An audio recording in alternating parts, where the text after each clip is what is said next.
अर्श कुर्सी फरिश्तों सजाओ, आने वाला है, आने वाला है, आने वाला है महबूब मेरा। अर्श कुर्सी फरिश्तों सजाओ, अर्श कुर्सी फरिश्तों सजाओ, सर्द कर दो,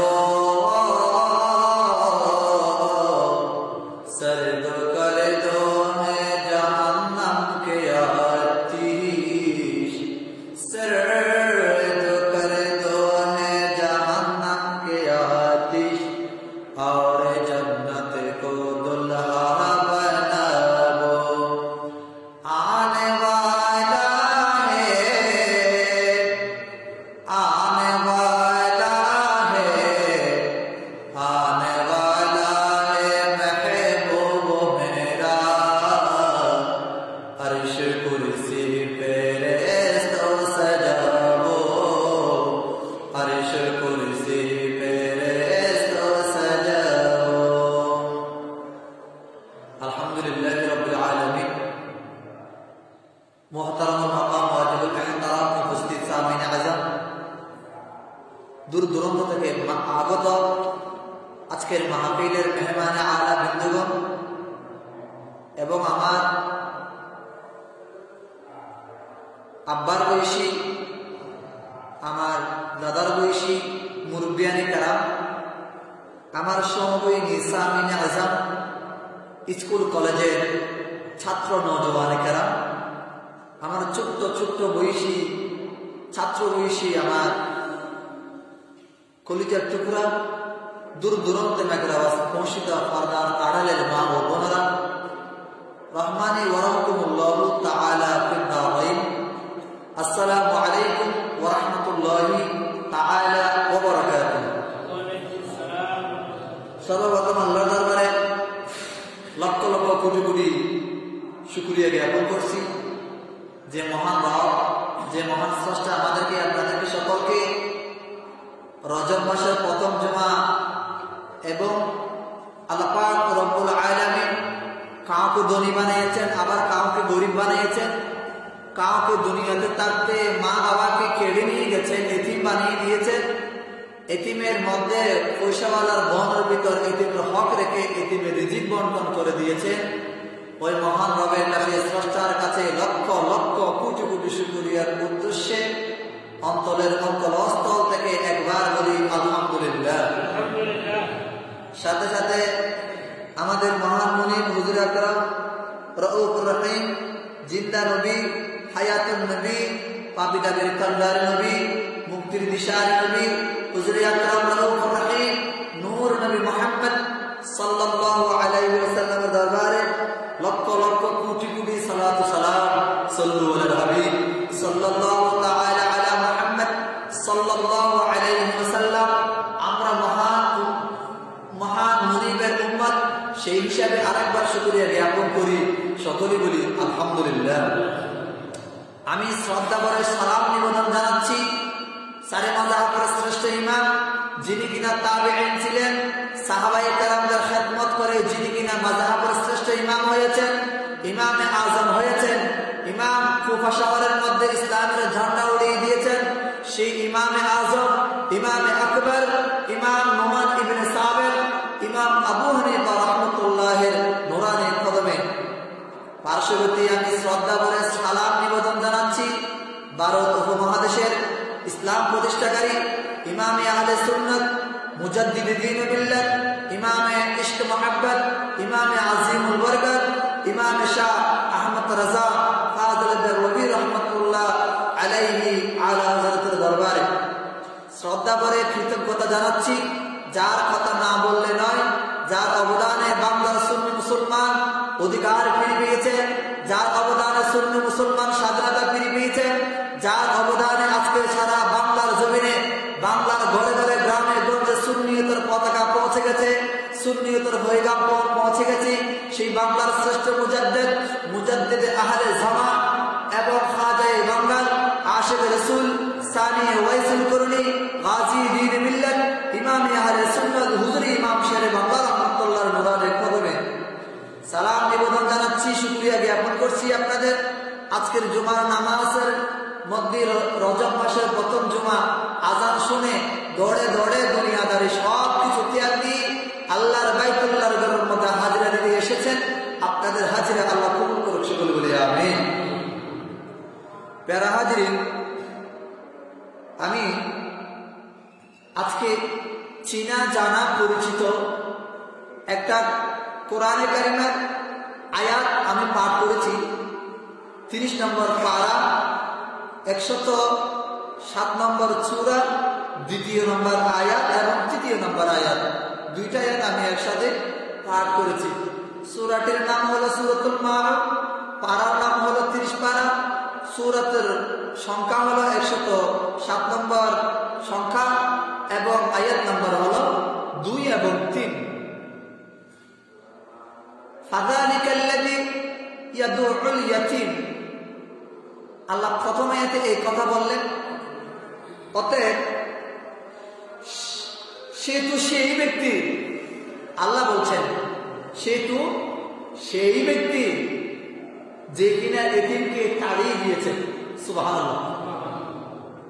আচ্ছা, ওয়ালা ইয়াহুদ্দু আলা তাআমিল মিসকিন, সে তো সেই ব্যক্তি যে ব্যক্তিকে সে অভাবগ্রস্তদেরকে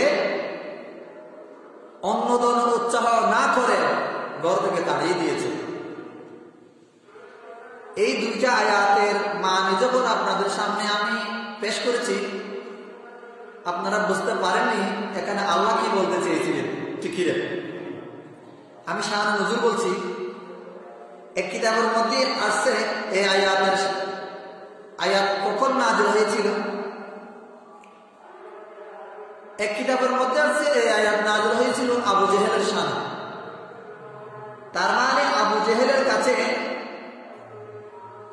কিছু এতিম বালক, বাবাহারা মাহারা কিছু এতিম আবু জেহেলের কাছে কিছু রক্ষিত সম্পদের জন্য গড়ের মধ্যে এসেছিলেন, কিন্তু সে তা না দিয়ে, তার বিবস্ত্র না দিয়ে তাকে ঘর থেকে লাঠির আঘাতে এতিমদেরকে ঘর থেকে বের করে দিয়েছে। নাউযুবিল্লাহ। আর কিতাবের মধ্যে লিখেছেন এই আয়াতটি আবু জেহেলের শানে নয়, এই আয়াতটি ওর শানে নজুল হয়েছে। আবু সুফিয়ান ঈমান আনার আগে এতিমদেরকে ঘরের দরওয়াজা থেকে এইভাবে তাড়িয়ে দেওয়ার কারণে আবু সুফিয়ানের শানের মধ্যে এই আয়াতটি নাযিল হয়েছে।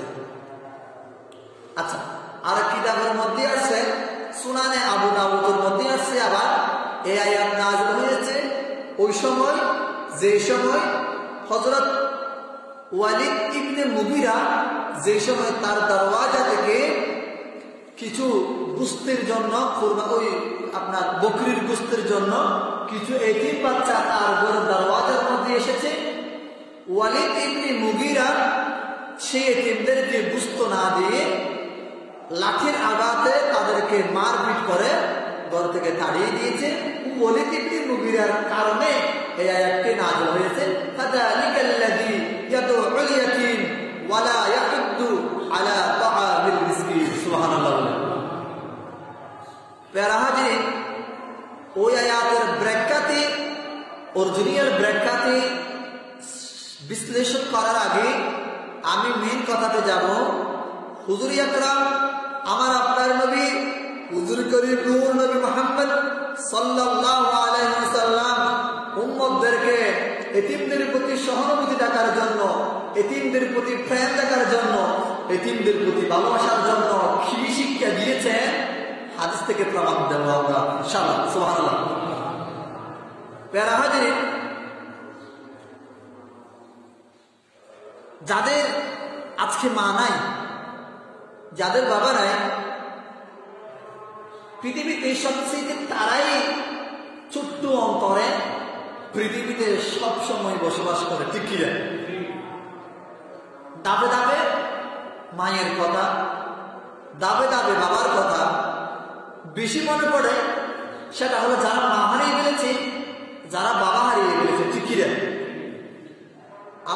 কি বুঝতে কষ্ট হচ্ছে আপনাদের? একটু কথা বলতে হবে আমার সাথে। সন্তান বিদেশে চলে যাওয়ার টাইম হলে এত বেশি মায়ের কথা মনে পড়ে যাদের মা নাই। সন্তান রমজানের ঈদ, হাজ করে কুরবানের দৌড় দৌড়ায়, চুরি চালানোর সময় মা এবং বাবা মারা শূন্য স্থানটি কত বড় শূন্য দেখা যায়। দুই ঈদ আসলে যে ব্যক্তি মা এবং বাবা হারিয়েছে, এতিম হয়েছে, সে বলতে পারে যে মা হারা এবং বাবা হারা ব্যথা একটা কি জিনিস। ঠিকিরা হাজ করে জুমার দিনে মানুষ যখন ঘর থেকে বেরিয়ে যায়, জমাতে আসে, ওই বেশি বেশি মায়ের কথা মনে পড়ে, হাজ করে। এবং জুমা থেকে ফিরিয়ে গিয়ে মা বলে যখন শব্দটি দিয়ে ডাক মেরে ঘরের মধ্যে লুকতেন, ওই সময়তে বেশি বেশি মায়ের কথা মনে পড়ে। ঠিকই রে প্যারা হাজির, আমার আপনার নবী যাদের মা নাই, যাদের বাবা নাই, তাদের নামের পিছনে রাসূল পাক সাল্লাল্লাহু আলাইহি সাল্লামের পক্ষ থেকে একটি শব্দ লাগিয়ে দিয়েছেন। সেই শব্দটির নাম হলো এতিম। সুবহানাল্লাহ। আল্লাহ রাসূল পাক সাল্লাল্লাহু আলাইহি সাল্লাম একদিন সাহাবায়ে কারাম, সকল সাহাবায়ে কারামদেরকে নিয়ে একটা মজলিসে বসা অবস্থায় ছিলেন। কথা বলে না, কি অবস্থায় ছিলেন? মজলিসের অবস্থায় ছিলেন। আমার নবুয়তের রাসূল সাহাবায়ে কারামদেরকে বলল, হে আমার সাহাবা, তোমরা যারা মা হারিয়ে ফেলেছ, যারা বাবা হারিয়ে ফেলেছ, আমি আল্লাহর নবীর পক্ষ থেকে তোমাদেরকে একটা লকব দিয়ে দিচ্ছি। সেই লকবের নাম হলো এতিম। সুবহানাল্লাহ বলেন। শুধু তাই নয়, একদিন আমার নবুয়তের রাসূল বিকালবেলা খেলার জন্য ঘর থেকে বেরিয়ে গেছেন। সন্তান সন্ততি সকলেই একত্রিত হয়ে হাজার হাজার বাচ্চারা, শত শত বাচ্চারা একজনের সাথে একজনের খেলা করতে লাগলেন। মায়ার নবী, রাহমাতুল লিল আলামিন নবী, শিশু নবীর কোন খেলার প্রতি ইচ্ছা ছিল না, খেলার প্রতি তেমনটা আনন্দ ছিল না। একবার নয়, দুইবার নয়, তিনবার নয়, আল্লাহ ওরা চারবার তাকে অপারেশন করে দুনিয়ার সব চাহিদা নষ্ট করে দিয়েছেন। মায়ার নবী খেলা কি জিনিস বুঝতেন না, মায়ার নবী কোন আনন্দ কি জিনিস বুঝতেন না। এগুলা বুঝবি বলে আল্লাহ চারবার অপারেশন করে আমার নবুয়তের রাসূলের দুনিয়ার সব চাহিদা নষ্ট করে দিয়েছেন। আমার আপনার নবী সন্ধ্যাবেলা পেরিয়ে গেল, আমার আপনার নবী সন্ধ্যাবেলা যে সময় খেলা শেষ হয়ে গেল, কি হয়ে গেল? খেলা শেষ হয়ে গেল। খেলা শেষ হয়ে যাওয়ার পরে সকল ছোট ছোট বাচ্চাদেরকে বাবা এসে এসে তুলে নিয়ে যায়, বাবা এসে এসে তুলে নিয়ে যায়। আর মায়ের নবী, শিশু নবী অন্ধকারে একটা গাছের নিচে বসে বসে কাঁদে আর চোখের পানি ফেলে আর চিন্তা করে পৃথিবীর জমিনে অনেক জনের ছোট ছোট বাচ্চাদের বাবা এসেছে, সকল বাবা সকল বাচ্চাদেরকে তুলে নিয়ে যাচ্ছে। আজ আমি সন্ধ্যা পর্যন্ত অপেক্ষা করে না, আমি নবী আমার বাবাকে দেখি না। সুবহানাল্লাহ। সন্ধ্যা হয়ে গেল। কি হয়ে গেল? সন্ধ্যা হয়ে গেল। মা আমেনা মুহাম্মদ সাল্লাল্লাহু আলাইহি ওয়াসাল্লাম ঘরের মধ্যে আসে না। মা আমেনা আমার আপনার নবীকে খোঁজার জন্য ঘর থেকে বেরিয়ে গেলেন। ঘর থেকে বেরিয়ে যাওয়ার পরে কিছু কিছু লোকদের থেকে জানতে চেয়েছেন, হে দুনিয়াবাসী, আমার ছেলে মুহাম্মদ কি দেখেছো কিনা? সকল সন্তান সন্ততি জবাব দিয়েছে, মুহাম্মদকে ভালো করে চিনি না, মুহাম্মদের চেহারাও চিনি না। তবে একটা কথা জানি, সন্ধ্যা যেই সময় হয়ে গেল, সকল আমাদের বাবারা যে সময় আমাদেরকে কুলে নিয়ে ঘরের মধ্যে আসতে লাগলেন, আর একটা ছেলে চুকুর পানি চিড়ি দিয়ে কান্না করতে করতে একটা গাছের নিচে বসে রয়েছে। জানি না উনি কি মুহাম্মদ আর কিনা অন্য কোন ছেলে। আর আমেনা বাতি দিয়ে হারিকেন নিয়ে চারাক দিয়ে সেই গাছের চূড়ায় গেল।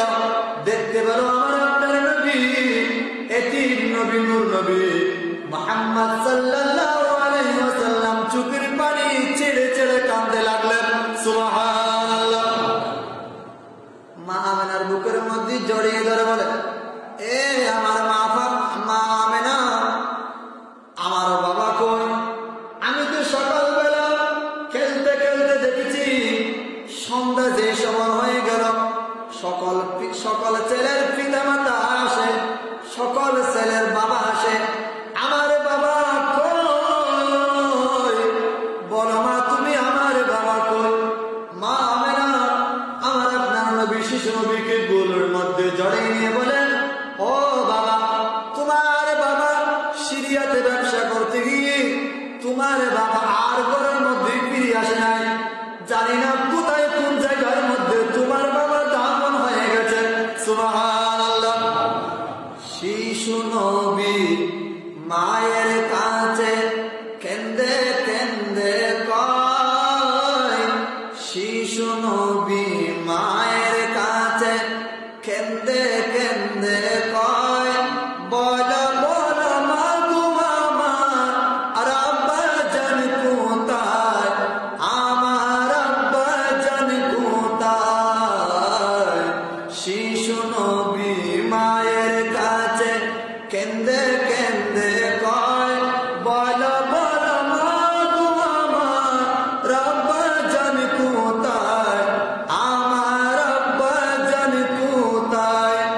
সন্ধ্যাবেলা খেলার শেষে সব ছেলেদের পিতা আসে, আমার খেলার সাথী ভাইদের কুলে লইয়া যায়, আমার আব্বা জান কোথায়। শিশু নবী মায়ের কাছে কেঁদে কেঁদে কয়, বল বল মা গো আমার আব্বা জান কোথায়, আমার আব্বা জান কোথায়। সালাতুন ইয়া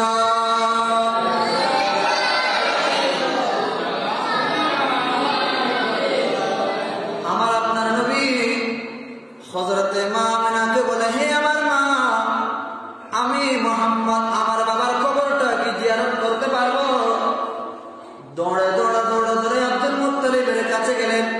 হে আমার শ্বশুর আব্দুল মুত্তালিব, আমার শিশু মুহাম্মদ বাবার কবর দেখতে চায়। আব্দুল মুত্তালিব ডাক দিয়ে বললেন, দাসী উম্মে আইমান, তুমি মা আমেনাকে সাথে নিয়ে 3টা উট কিংবা 3টা ঘোড়া নিয়ে যাও, আর আমার নাতি মুহাম্মদকে তার কবরখানা জিয়ারত, তার বাবার কবরখানা জিয়ারত করে নিয়ে আসো। উম্মে আইমান, দাসী উম্মে আইমান, মা আমেনা আমার আপনার নবী শিশু নবী চলে যাচ্ছেন মদিনাতুল মুনাওয়ারার দিকে। যেতে যেতে অর্ধক গেলেন। মুহাম্মদ বলে, হে আমার মা, বাবার কবর আর কত দূর? অন্তরে মানে না বাবাকে একবার দেখতে। সুবহানাল্লাহ বলেন। পরে নবীর উম্মতের দল যেই সময় কাছাকাছি গেল, মদিনা শরীফ পৌঁছে গেল, আর মা আমেনা আঙ্গুলের ইশারা দিয়ে বলে, ওই যে গাছের নিচে যেই কবরটা দেখতে পাচ্ছ, ওটা হলো তোমার বাবা আব্দুল্লাহর কবর। আমার নবী এই কথা বলেন বুড়ার পিঠ থেকে লাফ দিয়ে, একটু আগের লাফ দিয়ে দবার করে পড়ে গেলেন নিজের বাবার কবরের মধ্যে। বাবার কবরের মধ্যে পৌঁছার পরে আমার নবী কান্না জুড়ি উচ্চ কণ্ঠে কান্না শুরু করে দিলেন। আল্লাহ ফেরেশতা পাঠালেন, ও ফেরেশতা তাড়াতাড়ি পৃথিবীর জমিনে যাও, আমার নবীকে ফিরিয়ে দাও। আমার নবীর কান্দন আসমান সহ্য করতে পারে না, আমার নবীর কান্দন জমিনে সহ্য করতে পারে না। শুধু তাই নয়, আমার নবীর কান্দন আমি আল্লাহ সহ্য করতে পারি না। সুবহানাল্লাহ। ও জিবরাইল, নবীকে ফুকুর দিকে পূর্ব দিকে ফিরিয়ে দাও, আর নবীকে গভীর অন্তর থেকে বাবার কথা মুছিয়ে যাক। কেননা মুহাম্মদ যদি এক ফোঁটা চোখের পানি বাবার কবরের মধ্যে ফেললে আল্লাহর আরশ আজিম আরশের মধ্যে থাকবে না, আমি আল্লাহর আরশ পুরাটা কাঁপিয়ে জমিনের মধ্যে ফেলে দিবে। সুবহানাল্লাহ। প্যারা হাজিরিন, আমার নবী আপনার নবী বাবার কবর জিয়ারত করে আবার চলতে লাগলেন, আবার ফিরে আসতে লাগলেন বাবার কবরের মধ্যে কাঁটা দিয়ে। বাবা আমি নবী চলে যাচ্ছি। আস্তে আস্তে অর্ধেক জায়গার মধ্যে পৌঁছার পরে মা আমেনা দাসী উম্মে আইমানকে বলে, এ উম্মে আইমান গুড়াটি থামাও, আমি আমেনার পেটের মধ্যে ব্যথা শুরু হয়ে গেছে। কি শুরু হয়ে গেছে? ব্যথা শুরু হয়ে গেছে। ওই উম্মে আইমান, আমি বুঝি আমার বিদায়ী শেষ বেদনা শুরু হয়ে গেছে, আমার বিদায়ী বেদনা শুরু হয়ে গেছে, আমাকে একটা জায়গার মধ্যে শয়িত করে দাও। মা আমিনা সেই জায়গার মধ্যে শুয়ে গেলেন। আর দাসী উম্মে আইমানকে বলে, হে উম্মে আইমান, আমার বাচ্চাটি কি আমার শিশু মুহাম্মদকে আমার বুকের মধ্যে তুলে দাও। শেষবারের মতো একবার আদর করেনি, শেষবারের মতো আমি নবী আমি আমার মুহাম্মদকে বুকের মধ্যে একবার জড়াইনি। আর যে সময় মুহাম্মদুর রাসূলুল্লাহ বুড়ার পিঠ থেকে নেমে মা আমিনার বুকের উপর উঠলেন, আর মা আমিনা দুই হাত দিয়ে জড়িয়ে ধরে বললেন, বাবা তুই এসেছিলি বাবার কবর জিয়ারত করার জন্য, আজ হয়তো তুই মদিনা ফিরে যাবি মাকে হারিয়ে, আজকে তোমাকে আমি মা বুকের মধ্যে দিয়ে বিদায়ী শেষ সালামটি তুমি গ্রহণ করো। সুবহানাল্লাহ। সেখানে মা আমিনা সন্তানকে বুকে নিয়ে কাঁদতে কাঁদতে কাঁদতে কাঁদতে চির বিদায় নিয়ে গেলেন। ইন্না লিল্লাহি ওয়া ইন্না ইলাইহি রাজিউন। দেখতে গেলেন বাবার কবর, জিয়ারত করতে গেলেন বাবার কবর, আর দিয়ে আসলেন মাকে দাফন করে দিয়ে আসলেন। আর আমার নবী উম্মে আইমানের গলায় জড়িয়ে দিয়ে বলেন, আমি মদিনা শরীফ যাব, আজকে কোন ব্যক্তিকে মা বলে ডাকবো? আমি তো বাবাই হারিয়ে ফেলেছি, মাও হারিয়ে ফেলেছি। আব্দুল মুত্তালিব মক্কাতুল মুকাররমের মধ্যে অপেক্ষা করে আমার নাতি মুহাম্মদকে মদিনা পাঠালাম, এতক্ষণ ধরে আসে না কেন, এতক্ষণ ধরে আসে না কেন? হঠাৎ করে লক্ষ্য করে দেখে তিনটা উট গেল, তিনজন মানুষ গেল, একজন দেখা যায় না, শুধুমাত্র দুইজন আসতে লাগলেন। আব্দুল মুত্তালিব সামনের দিকে এগিয়ে গিয়ে বলে, ও উম্মে আইমান, তুমি তো আমার পুত্রবধূ আমিনাকে নিয়ে গেলেন, আজকে আমিনা কোথায়? বলে যে, ও আব্দুল মুত্তালিব, পথের মধ্যে মা আমিনা ইন্তেকাল করেছেন। আর আমার আপনার নবী গোড়া থেকে সামনের দিকে হাত বাড়িয়ে দিয়েছে। বলে যে, দাদা আব্দুল মুত্তালিব, আমি নবী জমিনের মধ্যে কদম রাখতে পারবো না। ও আব্দুল মুত্তালিব, সামনের দিকে হাত বাড়াও, আমি নবী গোড়ার পিঠ থেকে সোজা আপনি আব্দুল মুত্তালিবের কুলের মধ্যে যাব। সুবহানাল্লাহ। কুলের মধ্যে নেওয়ার পরে, বুকে জড়িয়ে নেওয়ার পরে আমার নবীর মাথার মধ্যে হাত বুলিয়ে দিচ্ছেন। নাতি তুমি টেনশন করো না, তোমার মা আজকে দুনিয়া থেকে চলে গেছে, তুমি দুনিয়াতে আসার অনেকদিন আগে তোমার বাবা দুনিয়া থেকে চলে গেছে, আজকে মা হয়েছ, বাবা হয়েছ, আমি আব্দুল মুত্তালিব তো আছি, টেনশন করো না।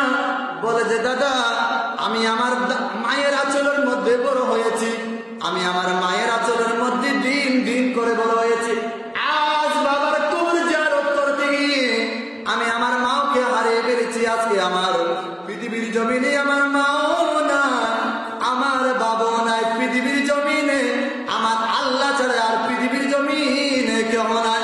সুবহানাল্লাহ। ঠিক কিরা? সালাতুন ইয়া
দল।